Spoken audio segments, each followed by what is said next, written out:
Uma mentira 1000 vezes repetida, ela torna-se verdade. Essa frase é acreditada ao ministro de propaganda de Adolf Hitler, o Joseph Goebbels. Expressa a realidade referente à pauta de gênero, ou a chamada ideologia de gênero, inclusive por profissionais da psicologia.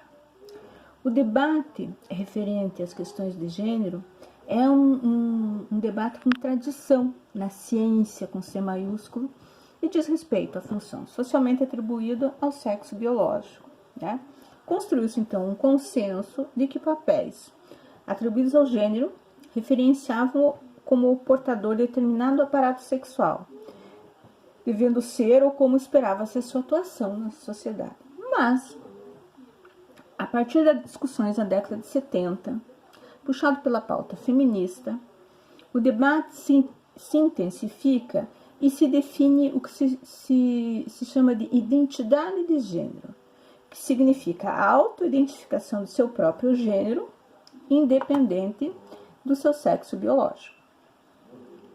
A identidade de gênero, portanto, não está ligada só à sexualidade, mas a uma compreensão subjetiva do papel do sujeito na sociedade. O estudo da temática tem a intenção de entender isso, diminuir as desigualdades e preconceitos relacionados às características e representações sociais relacionadas à questão de gênero. Isto posto, explicado as questões históricas e o que se conceitualizou chamar de gênero, agora nós vamos falar o que é ideologia de gênero. Ideologia de gênero é uma concepção desenvolvida por movimentos religiosos cristãos a partir de 1998, quando a gente acha o primeiro registro em um documento publicado por um congresso de bispos no Peru chamado Ideologia de Gênero, Perigos e Interesses. Tá? E é a reação a estudos da temática e uma radicalização de uma moralidade sexual, puxada pelo Papa João Paulo II, depois referendada pelo Papa Bento XVI, o Papa Ratzinger, e até o Papa Francisco anda dando uma navegadinha nessa área. O medo da ideologia de gênero pelos cristãos consiste que o estudo de gênero vai desconstruir o conceito da família tradicional e de Deus enquanto criador do homem e da mulher. É um movimento, é uma ideia, é um conceito que se alimenta do desconhecimento e do medo sem base científica. Eu procurei muito, intensamente, artigos científicos falando sobre a ideologia de gênero. Mas eu não encontrei nenhum.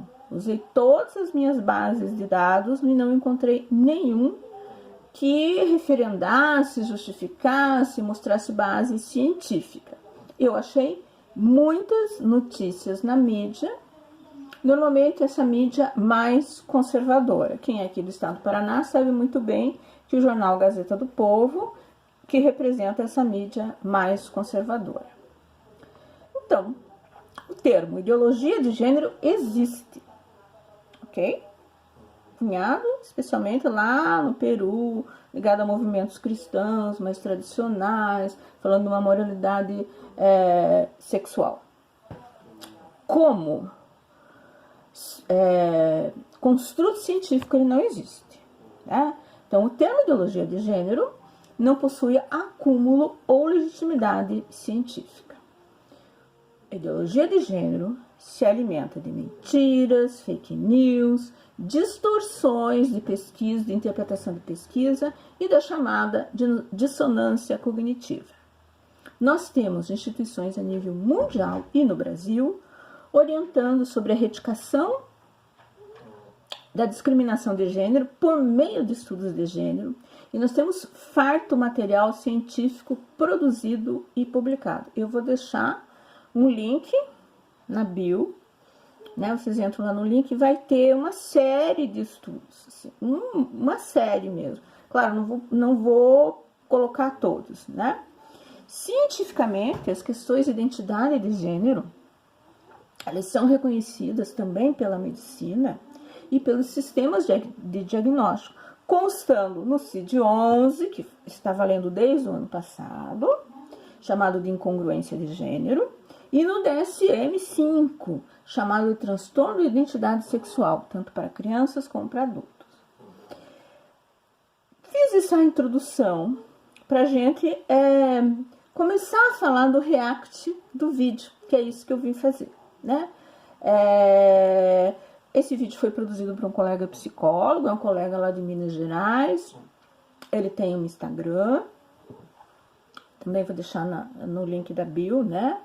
Ele se chama, vou colocar o nome dele inteiro,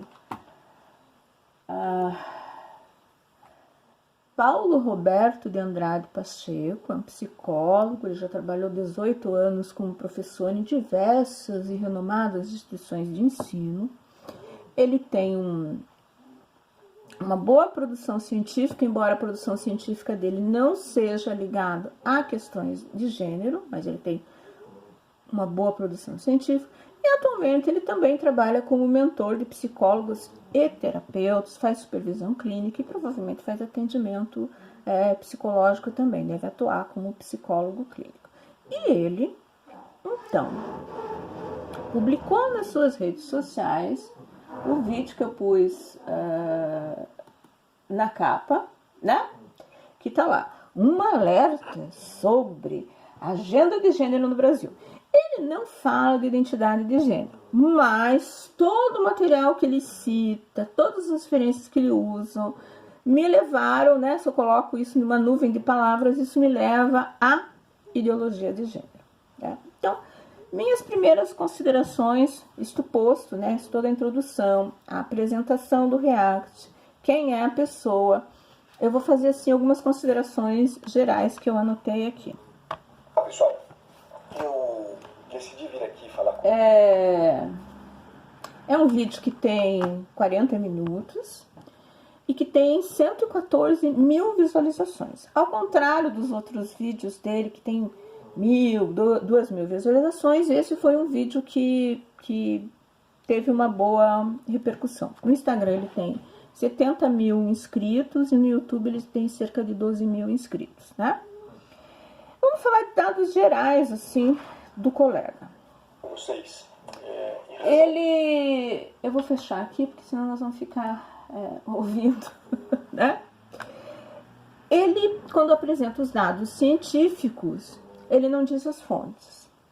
E aí eu fui dar uma olhada nas redes sociais, quando alguém pergunta das fontes, ele manda pesquisar as fontes, que tá fácil de achar. Então, eu fui pesquisar as fontes, não achei nenhuma pesquisa relacionada à questão da ideologia do gênero ou essas coisas que ele defende, mas achei inúmeros dados sobre a questão de disforia de gênero em crianças e adolescentes, transexualidade em crianças e adolescentes, pesquisas, políticas públicas, documentos de pesquisadores da psicologia, da pedagogia, da área de direito, de inúmeras áreas, da área de medicina, um guia de atualização publicado pela Associação Brasileira de Pediatria, falando especificamente das questões de transexualidade em crianças e adolescentes. Então, ao contrário do que o colega diz que não existem pesquisas, que isso é um consenso, que isso é um ordenamento, né? Que isso é uma tirania, inclusive ele diz, ligado ao Conselho de Psicologia e de Medicina, que obriga os profissionais.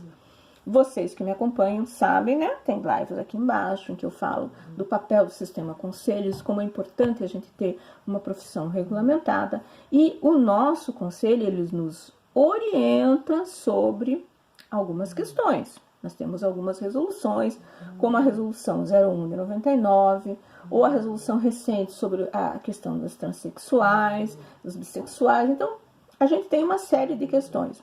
mas nós não estamos proibidos de. Mas a nossa atuação tem que ser baseado na ciência, ok?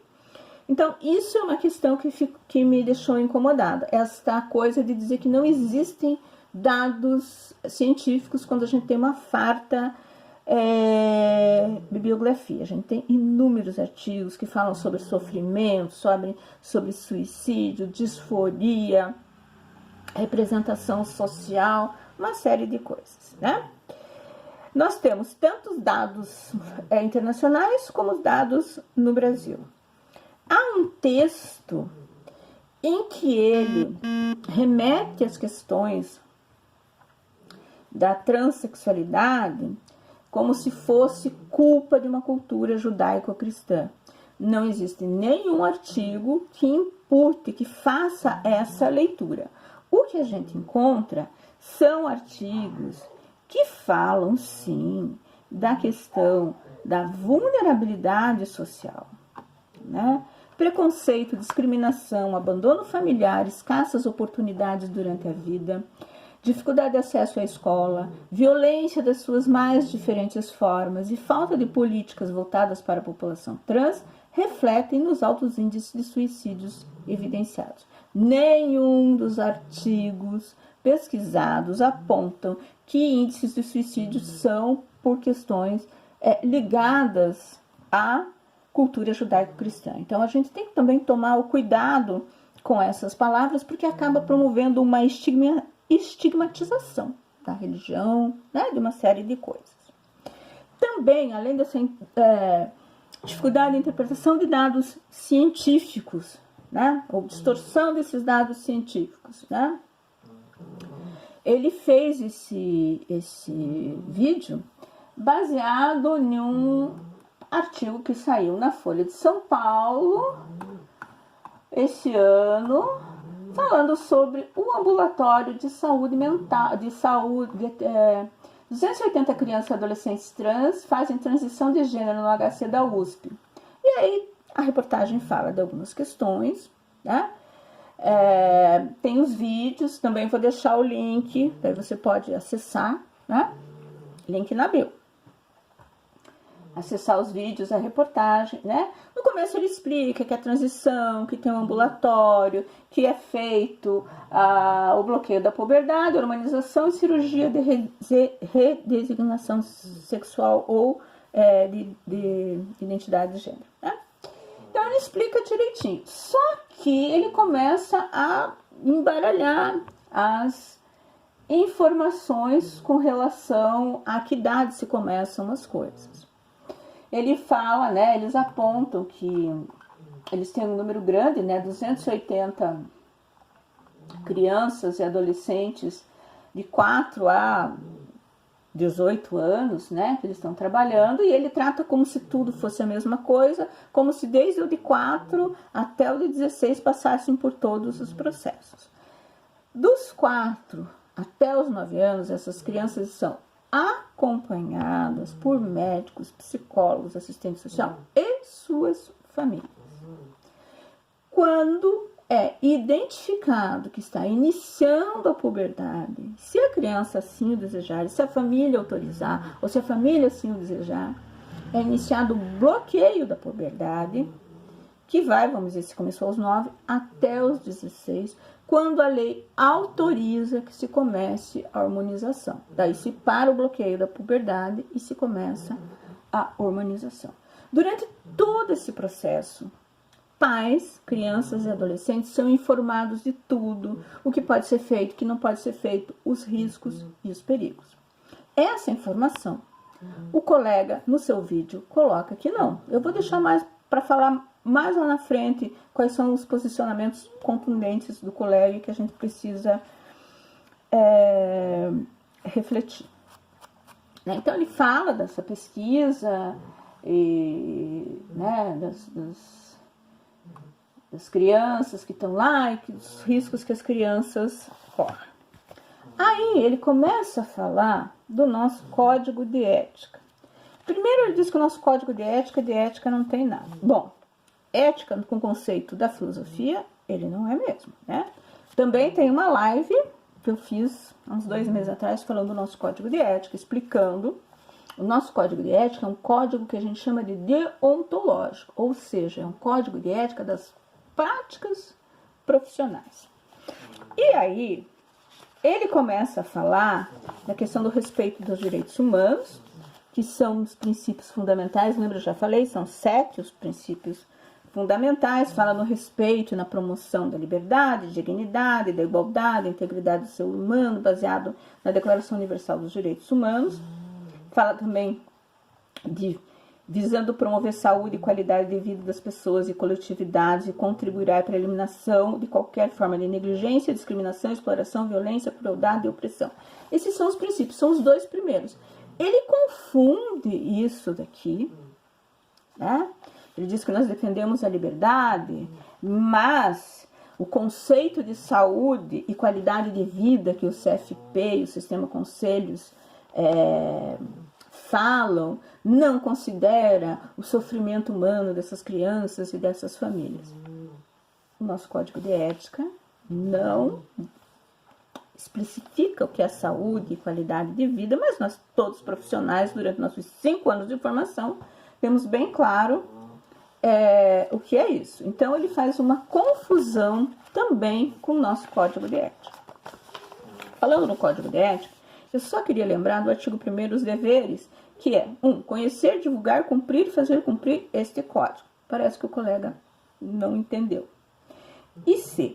Prestar serviços psicológicos de qualidade em condições de trabalho dignas e apropriadas à natureza desses serviços, utilizando princípios, conhecimentos e técnicas reconhecidamente fundamentadas na ciência psicológica, na ética e na legislação profissional. Então, todas as nossas práticas, elas estão relacionadas, estão calcadas na ciência, a psicologia como ciência. E lá, no vídeo, ele cita o nosso artigo 2º das Vedações, que fala que é proibido induzir a convicções políticas, filosóficas, morais, ideológicas, religiosas, de orientação sexual ou a qualquer tipo de preconceito quando do exercício de suas funções profissionais. Ele cita isso daqui, mistura com o princípio fundamental e fala que nós, psicólogos, quando atendemos uma criança, um adolescente, um adulto, com a questão da transexualidade, nós estamos induzindo a uma prática, o que é uma falácia. E a gente tem que tomar cuidado com relação a isso. Nós não trabalhamos com imposição, nós trabalhamos com o sofrimento humano. E aí, é nisso que a gente vai calcar, né? Além do que, quando a gente define uma questão, existem critérios diagnósticos em manuais reconhecidos pela Organização Mundial de Saúde, que é o CID-11, e pela Associação de Medicina Americana, que é o DSM-5, que nós calcamos, né? Então, a gente não tira do Instituto Vozes da Minha Cabeça. Ele fala de um estudo de disforia de gênero que pode acontecer com crianças e adolescentes, mas que no final da adolescência ocorre a congruência entre o pensamento, né? Ou seja, ele não fica disfórico. Não achei nenhum estudo relacionado a isso, né? Ele também fala de inúmeros casos de pessoas que se arrependeram de fazer o processo transexualizador e se arrependeram com consequências nefastas e que ninguém fala nisso. Também pesquisei e não achei nada, nem na literatura brasileira, nem na literatura internacional. Tá? Ele fala dessa questão do risco da hormonização, que muitas pessoas podem se tornar estéreis. E ele fala também que isso não é esclarecido. Isso é esclarecido, sim. A gente tem pesquisas que falam que jovens transgêneros que passaram pela terapia do uso do bloqueador melhoraram questões de sua saúde mental, né? E há pesquisas que falam que a disforia de gênero não tratada aumentam o risco de depressão, suicídio, automutilação, né? E ele também fala que não, né, da questão das cirurgias, que ninguém fala das dores, das inúmeras cirurgias. Ou seja, o colega demonstra um completo desconhecimento do que é o processo transexualizador e do trabalho sério que mais de 12 ambulatórios por todo o Brasil desenvolvem no atendimento dessa população. Né? Ninguém é aventureiro, ninguém é bobo, quem trabalha com isso são pessoas sérias e não merecem ser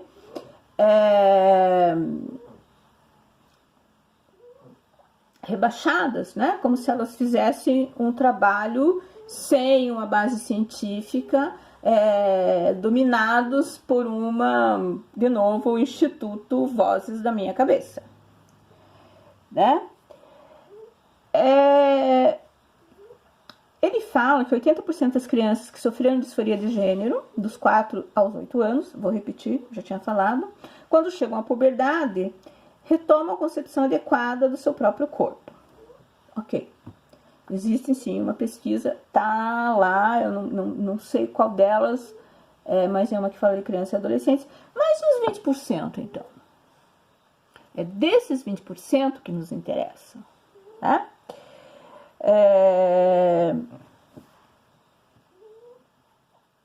Existe sim uma disputa aqui, nós estamos falando de uma disputa do campo ideológico e político para cancelar a pauta transgênera, né?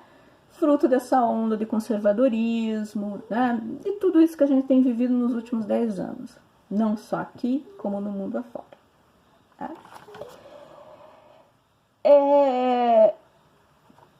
Aí ele fica falando que os pais não são informados, né? Que haviam informações que até pouco tempo eram notórias, né?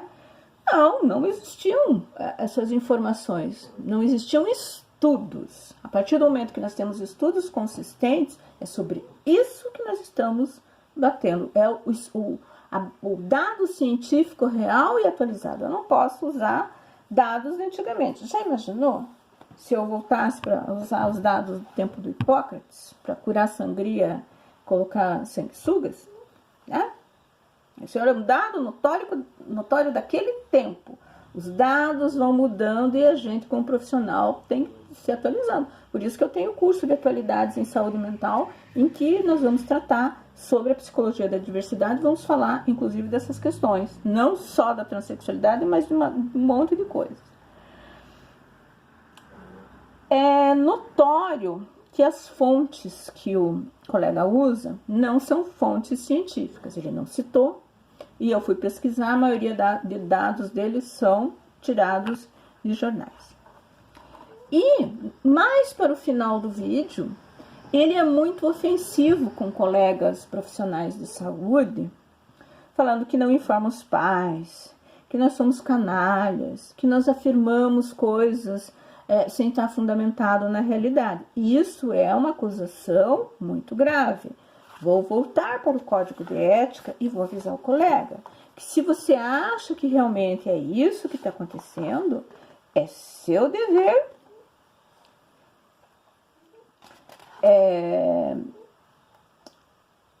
fazer denúncia ao Conselho Regional de Psicologia.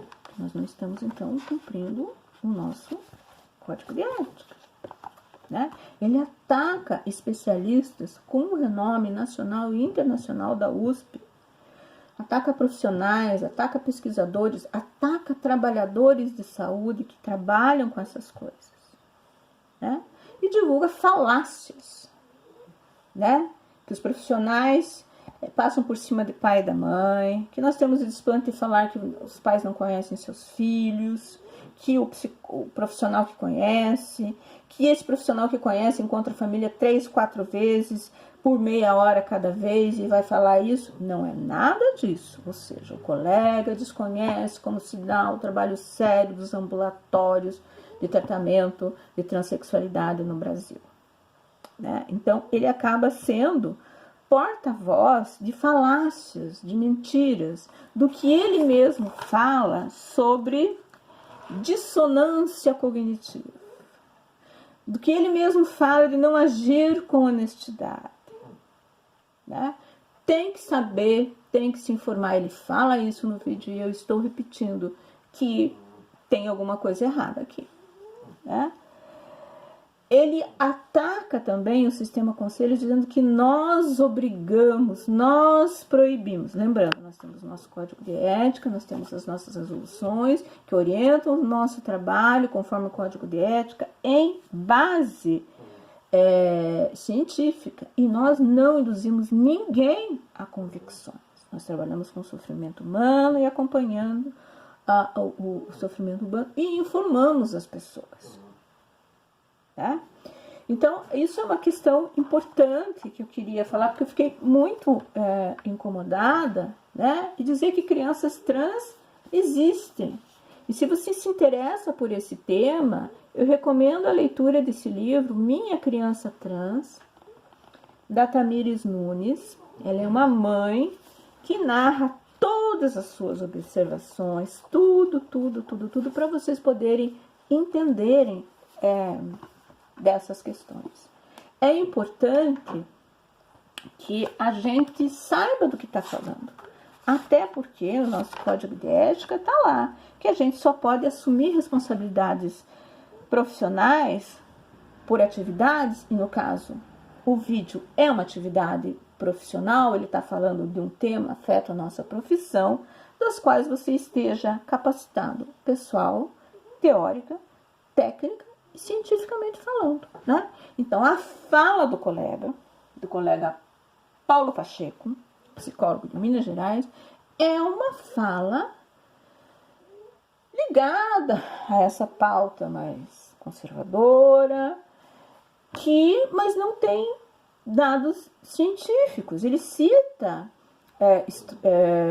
uma referência nos Estados Unidos, né? Uma psiquiatra, Miriam Grossman, que é uma das defensoras da chamada ideologia de gênero. Ele fala também de uma ginecologista trans, em que ele distorce o que ela fala com relação a um tema que agora me fugiu da cabeça. O que eu quero, encerrando aqui, né, porque já deu bastante tempo, é relembrar aos colegas que nós temos muita literatura, que se você não se sente confiável em trabalhar com esse tema, você pode ter outros, como a gente fala no marketing digital, nichos que você pode lidar, né? E quando você for falar, se embase técnica e cientificamente e não passe informações errôneas e, principalmente, não coloque profissionais que desenvolvem um trabalho sério, né? Não desqualifique profissionais que fazem um trabalho sério, porque estamos lidando com vidas e com sofrimento humano, e sim, vidas humanas importam. É isso, o meu react, espero que não tenha ficado muito confuso, né? Lembre-se que nessa semana nós vamos começar a falar sobre psicologia da diversidade, então nós vamos falar sobre gênero, vamos falar sobre raça, vamos falar sobre capacitismo, ok? Vamos falar sobre antiproibicionismo. Então, essa série de temas emergentes que compõem o que eu estou chamando de psicologia da diversidade. Um forte abraço e obrigado por me assistir.